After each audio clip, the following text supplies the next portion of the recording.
All right, welcome back to ABA exam review in our latest RBT exam practice question series video where we're going through our next set of questions together and breaking them down. If you're new to the channel, welcome. If you're returning, welcome back. Please like and subscribe. Check out btexamreview.com for all of our study materials. When you pass, let us know in the comments so that we can include you in our Sunday shout out. Other than that, let's work hard, study hard, get to our questions. Question 1. Assume that a behavior technician is using a shaping procedure to teach someone how to write the name Tiffany.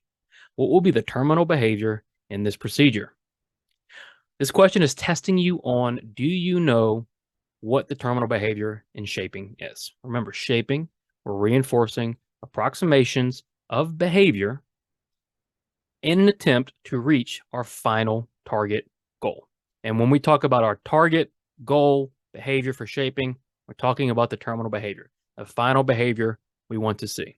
So if the question is saying we want to use a shaping procedure to teach someone how to write the name Tiffany, the terminal behavior is going to be when somebody writes the name Tiffany. So A, the person writing out the letter T independently. A might be the first step in your shaping procedure. Maybe writing the letter T is your first successive approximation, but it's not going to be the terminal behavior. B, the person saying Tiffany after writing it independently. Saying Tiffany has nothing to do with our goal. So be careful, right? Our terminal behavior is really our goal final behavior. Saying Tiffany is not the goal. C, the person writing and typing Tiffany independently. Again, writing yes, typing no, not relevant to our goal. So D, the person writing Tiffany independently.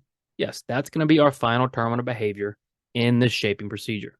Once we've shaped it to the point where that person can write Tiffany independently, we've achieved our goal. Now we can reevaluate. So the terminal behavior, the final behavior in the shaping procedure is D, the person writing Tiffany independently. After getting to know a supervisor on a more personal level, Blake, a behavior technician, starts to develop feelings for her. Blake really wants to ask her out on a date, but is unsure of how he should handle the situation. What should Blake do in this situation? All right, we have an ethical question here that has to do with relationships, dual relationships, conflicts of interest, that sort of thing. And the code is very clear about our relationships with clients and stakeholders. We're not allowed to have personal relationships with client and stakeholders. However, supervisors and technicians and supervisees, it's a little different. You're allowed to be friends with your supervisors. But this question is asking about dating. Blake wants to date his supervisor. So can he date this supervisor? Is it allowed? And if so, what does he need to do? A, Blake can never ask out a current or former supervisor on a date. That's just not true. You are allowed to date former supervisors. Now, you can't ask current supervisors on a date, and that's going to be part of what Blake has to do first. B, you're not allowed to be friends with your current supervisors, even on a non-romantic level. Again, untrue. You're absolutely allowed to be friends with your supervisors. Your relationship, as supervising goes, needs to be professional, but you can be friends with your supervisors. It's very common. C, Blake must terminate the supervision agreement if he wanted to ask her on a date. Yes, before Blake is even allowed to ask her out on a date, or before this relationship gets any more personal, Blake has to terminate the supervision agreement. They are no longer just friends. If Blake wants to take this next step, she cannot supervise him. That creates a conflict of interest. So Blake must terminate the supervision agreement first if he wanted to ask her on a date. And then D, workplace relationships are inappropriate according to the BCBA. No, not necessarily. That's really going to be up to your company and who you work for. The BCBA doesn't stipulate all workplace relationships, right? They really stipulate if a supervisee wants to date a supervisor, well, they can no longer be in that supervision relationship. So Blake must terminate the supervision agreement if he wanted to ask her on a date. Ben is learning how to play chess. His teacher wants him to memorize 10 moves in a row. The teacher starts by showing Ben where to move his first piece and then allows Ben to attempt it himself. What type of chaining is being used here? All right, we have a task chaining question. Relatively easy task chaining question. Remember, our different types, forward, backwards, total task. And forward, we're teaching that first step first. This is typically how we teach things. Backwards, we're going to start with that last step, and we're prompting through all the other steps. And then total task chaining, you're teaching the entire chain all at once. In this case, Ben is playing or learning to play chess. His teacher wants him to memorize 10 moves in a row. That's our chain. The teacher starts by showing Ben where to move his first piece and then allows Ben to attempt it himself. So the teacher is starting with that first step and then allowing Ben to attempt it himself. What type of chaining is being used here? Well, A, forward chaining, right? The teacher is starting with step one, teaching step one, and then allowing Ben to do step one himself. Then they'll move the 1 and 2, 1, 2, and 3, so on and so forth. Backwards chaining would be getting to this last move, the 10th move, and that's where Ben starts to learn. But we're not doing that here. Total task chaining is teaching that entire chain all at once. Again, we're starting with that first move, that first piece is being taught, and then Ben is given an attempt. And then behavior chain interruption strategy is simply when the chain is known and we break that chain to try to evoke new novel behaviors. The chain is just being started. It's being started with forward chaining. So the type of chaining being used here is going to be A, forward chaining. First step first, then first and second, so on and so forth. You went out with your friends this weekend to watch the playoff football games. Even though you were at a sports bar, you wanted to find something healthy to eat. You looked through the menu until you saw the salad options, and then you ordered a spinach salad. The salad options represent a what? When we're going through behavior questions, it's really important that we're able to identify proper antecedents and consequences relative to what the question is asking about. Because the question is always going to specify what they want you to consider, because there's always a lot of things going on in these applied questions. In this case, we're talking directly about the salad options. So let's look at the context of the salad options, right? You're at a sports bar. You want to find something healthy to eat. So you're looking through the menu, and then you see the salad options. Once you see those options, what do? You order a spinach salad. So would you say there's a motivating operation for salad? Sure. Going to this sports bar, looking for something healthy, that increases the value of these healthy options. It increases the value of the salad. The salad options aren't the MO. The MO just increases the value of the salad. Because even though you want something healthy, it isn't until you see the salad option available that is there a signal that you can order it. And that is what our discriminative stimulus B does. Remember, our SD signals something is available. The motivating operation, or the MO, increases or decreases the value. It makes you want it or not want it. But until you see the SD, which says it's available, you can't order it, or in this case, you can't order it, right? So once you see the salad options, that's the SD saying, okay, now this reinforcer in this case is available. So you see the salad option, the SD, you order it, that's your response. Salad options represent a discriminative stimulus.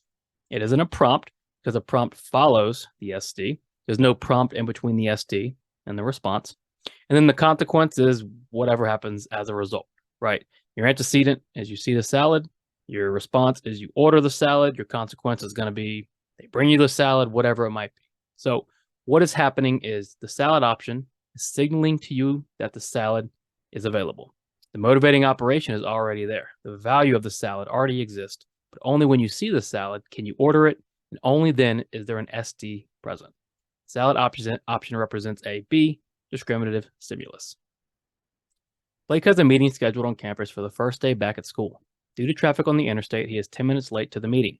When he arrives, the room is nearly full, so Blake finds the first open seat he sees and sits down. Finding the open seat represents what? All right, again, another behavior question. Let's first ask ourselves, what is the question talking about? What is it relative to? Well, relative to finding an open seat. So we're looking at this behavior of finding an open seat. We know he has a meeting on campus. He's late. So when he arrives, the room is nearly full, right? So there's only a few chairs that aren't taken. So Blake, what does he do? Well, he finds the open seat. In order to find the open seat, what skill does he need? A, differentiation. Now, finding a seat is just the same skill over and over again, right? But more specifically, he needs to find the open one. So there's an open seat, one stimulus, taken seat, unavailable seat, another stimulus. So he's not choosing in between. He's not response differentiating here, right? He's not choosing in between responses. What's he doing is B, he's discriminating. He's discriminating between these different stimuli. We have open seats versus unavailable seats. He's got to be able to go in and discriminate between those two stimuli in order to meet this requirement of finding a seat. There's no prompting going on. And then listener behavior, he's not being told to do this. Listener behavior is just receptive instructions. No one told Blake to find the open seat. He just went in, saw the room was nearly full. So he started to discriminate between that seat's taken, that seat's taken. Oh, here's an open seat. He was executing discrimination. A partial interval measurement procedure would most likely underestimate which of the following behaviors. Let's read that carefully. Partial interval measurement procedure, meaning we are setting an interval, and then if the behavior occurs at all during that interval, we record a response. Would most likely underestimate, meaning our data would show that the response occurred less than it actually did. So which one of these is going to, what behavior would be estimated with the partial interval procedure? Well, you got to think of, what about a high rate behavior, right? With a partial interval, as soon as that behavior occurs, we mark down a response. Even if that behavior occurs 20 times in an interval, your data is going to indicate it only occurred once. So you have to remember that. So A, hand raising behavior in class. Well, if you're raising your hand until you're called on. So even if we had a 10-second interval, it's probably only going to happen maybe once in that interval anyway. We might underestimate, we might not, but it's going to be fairly accurate. B, a high rate of texting throughout the day. If I'm sending 30 texts, a minute, 20 texts in a minute, think about how often I would have to take data on texting. But if I'm using a partial interval measurement procedure, I'm only getting one response for each interval. There's a good chance I'm actually underestimating how often this person is texting throughout the day. C, asking for help on a task demand. Again, similar to hand raising, once you ask for help, you go on about and you do the task, and maybe you ask for help a little while later, but it isn't a high rate behavior. What's going to happen so many times in an interval that we're just going to drastically underestimate it. And then D, low rates of hand flapping behavior. If it's low rates, there's a good chance we're not going to get these high rates of behavior unrecorded. And that's what it's really asking. Because there's a chance you underestimate all of these. But most likely, if we've got this high rate of texting and we've got these intervals and texting is happening multiple times in that interval, we're still only recording a single response. So if I have a single response recorded for an actual rate or actual frequency of 8 texts, that's drastically underestimating what's occurring. So this is more of a harder question. It's definitely more of an applied question. So it's okay if you didn't get it right. Just make sure you understand the thinking, right? The logic behind why a high rate of behavior would be underestimated most likely by a partial interval measurement procedure. It all has to do with the length of the interval and how many responses we record.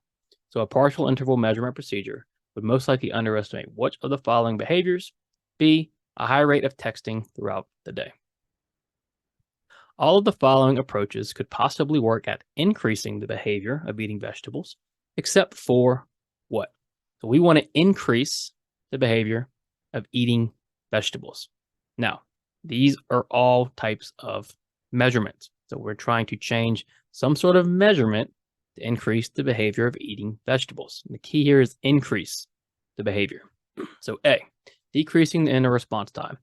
Well, if we decrease the amount of time that goes in between eating vegetables, there's a good chance that more vegetables will be eaten. So A could absolutely work to increase eating vegetables. B, decreasing the rate of eating vegetables. Well, if you decrease the rate, what does that mean? It means you've slowed it down. You've either decreased the frequency or increased the time. Remember, rate is only frequency over time. So if we decrease the rate, what's slowed down? Slowing it down is not going to increase vegetable eating. So B looks like our answer. Let's read all of our answer choices. C, increasing the frequency of eating vegetables. Well, if we increase the frequency, we're going to eat more veggies, so we're going to increase. And then D, increasing the percentage of opportunities of eating vegetables. Remember, percentage of opportunities, how many opportunities do you get and how many times do you engage in the behavior? So if I increase my percentage of opportunities from 50 to 70, well, I've increased the amount of vegetables eaten. So the only approach here, which is going to work against increasing, rather would decrease the behavior, would be B. We would decrease the rate of eating vegetables. That would not increase the behavior. It would decrease that behavior. Which of the following items could not function as a type of token used in a token economy? Now think to yourself, what gives tokens their power? Their reinforcing properties. Well, pairing, right? We take these little pieces of paper that we laminate, and then we pair them with these backup reinforcers, and all of a sudden, they work as reinforcement, right? That's how tokens are created. So realistically, or ideally, or technically, you could use almost anything for tokens as long as it's tangible. Why does it need to be tangible? Well, because you have to exchange them. That's the whole idea. Once you get enough tokens, you offer an exchange. So could you use A, stamps, as a type of token? Sure, if your client loves stamps and you pair those stamps with backup reinforcer, and if they earn 4 stamps, they get their break, that's easily a token. Same with B, paper stars. Paper stars function the same way. As long as we're pairing it with these backup reinforcers, that's totally fine. C, money. Well, money is one of the most common types of these generalized condition reinforcers, and it's the perfect medium for exchange. Money is a great token for older kids. What's wrong with praise? Well, praise is not tangible. So if I give you 5 praises, how am I going to know how many you've acquired later on? How can you exchange those 5 praises? You can't. So tokens, what they really need to be are these tangible things, right? You can feel them, you can touch them. These are what we're looking for in tokens. Stamps, paper stars, and money can all be paired, and they all can acquire properties. But D, praise, cannot be this tangible, fungible thing, right? That's what praise is lacking to really be used as a token. Which of the following items could not function as a type of token used in a token economy? Well, D, praise. Fantastic. Thanks for watching. Check out btexamreview.com. Make sure you like and subscribe. Let us know when you pass so we can include you in our Sunday shout out. Work hard, study hard. See you soon.